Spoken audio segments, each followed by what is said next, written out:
Your own mother kills two of your siblings with pure, disgusting neglect, and then has the nerve to play the victim for 13 years.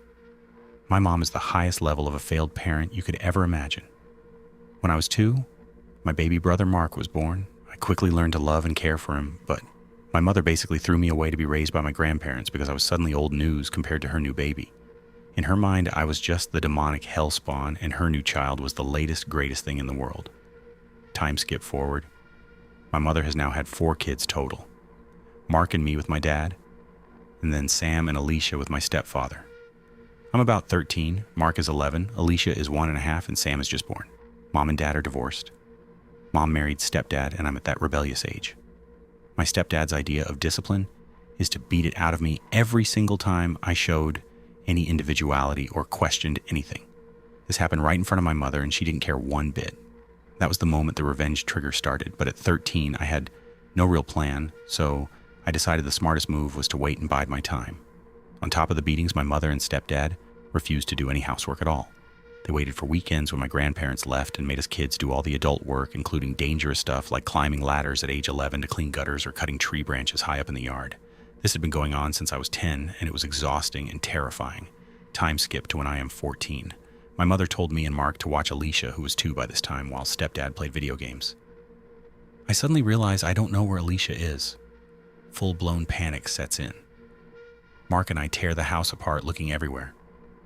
Stepdad checks my mom's room where she is sleeping with Sam. My dad, who was visiting, burns his hand on the stove in the chaos. We run outside, and the next thing we hear is my mother screaming from the deck. We rush out to find Alicia not breathing.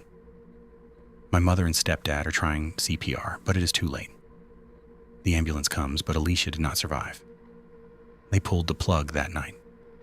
Mom's mistake number 2, and it was devastating. Mark and I were completely devastated. We blamed ourselves, but our grandparents assured us it was not our fault at all. A week later, Child Protective Services showed up at the house.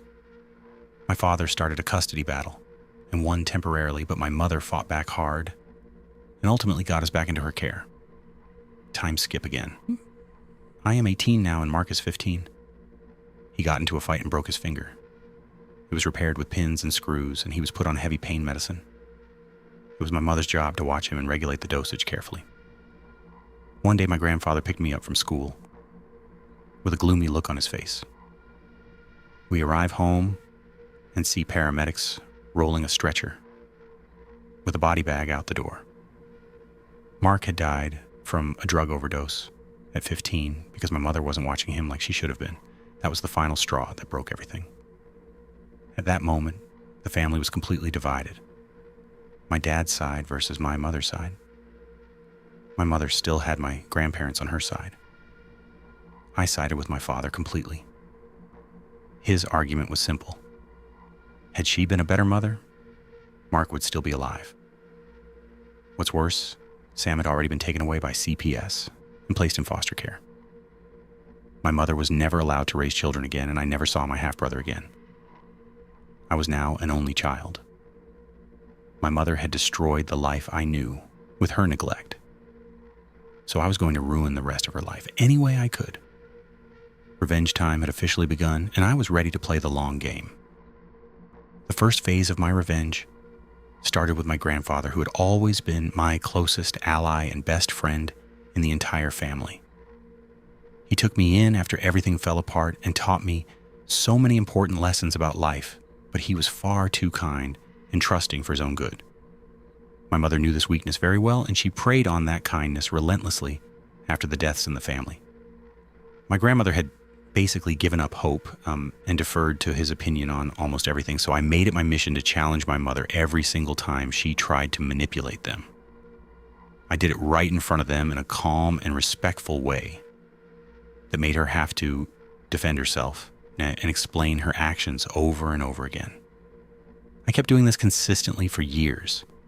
Every family gathering became a battlefield where she was forced to confront the truth about what she had done. I exposed every single lie she had ever told about me and my brother Mark. I documented everything carefully and slowly, methodically turned my grandparents against her, without ever raising my voice or looking like the bad guy in any way. It was a slow burn that took tremendous patience, and it worked exactly as planned. Over the next several years, I systematically cut her out of my life, piece by piece, while making sure she had a front row seat to watch everything she had built crumble around her. I used every single piece of information and every secret she had ever given me against her in the most calculated way possible. I made sure she lost in any chance of getting sympathy or support from the family members she had left, and I did it all without ever breaking the rules or looking vindictive. The final blow came when I waited until she was at her absolute lowest point, when she was desperate for any kind of support or validation. That's when I delivered the ultimate truth in front of the remaining family members who still had any contact with her. I laid out every single mistake, every single failure, and every single act of neglect that had led to the deaths of my siblings and the complete destruction of our family. I did it calmly with dates, evidence, and specific details, so there was no way she could twist the story or play the victim card again. She lost everything she had left. Her reputation within the family was completely and permanently destroyed. She ended up completely isolated and alone, with the heavy consequences, of her own actions, staring her in the face every single day for the rest of her miserable life. The mother who thought she could neglect and abuse her own children for free and get away with it ended up with a ruined family, a destroyed reputation, and a lifetime of regret and loneliness, all because she could not stop being a terrible mother. Now for our karma analysis. Here's why this revenge worked so perfectly. Strategically, the original poster played the longest possible game, waiting 13 full years until the perfect moment when every single piece was in place, and the timing was devastating. He used the mother's own greed for sympathy and family support against her turning her greatest weapons back on herself in the most poetic way possible. Psychologically, she never saw it coming because she had spent years convincing herself that she was the victim the entire time and that everyone else was at fault. Legally, everything stayed completely clean with no confrontation, no risk, and no illegal actions whatsoever. Just the cold, hard truth delivered at exactly the right time. This is textbook ProRevenge. Incredibly patient, creative, highly calculated, and absolutely devastating in its execution.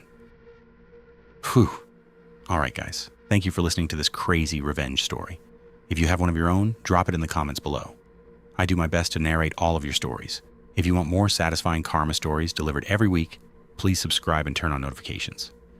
It really helps me out to keep posting this content and getting these videos out. Thanks again, everyone. Reddit revenge will be delivered.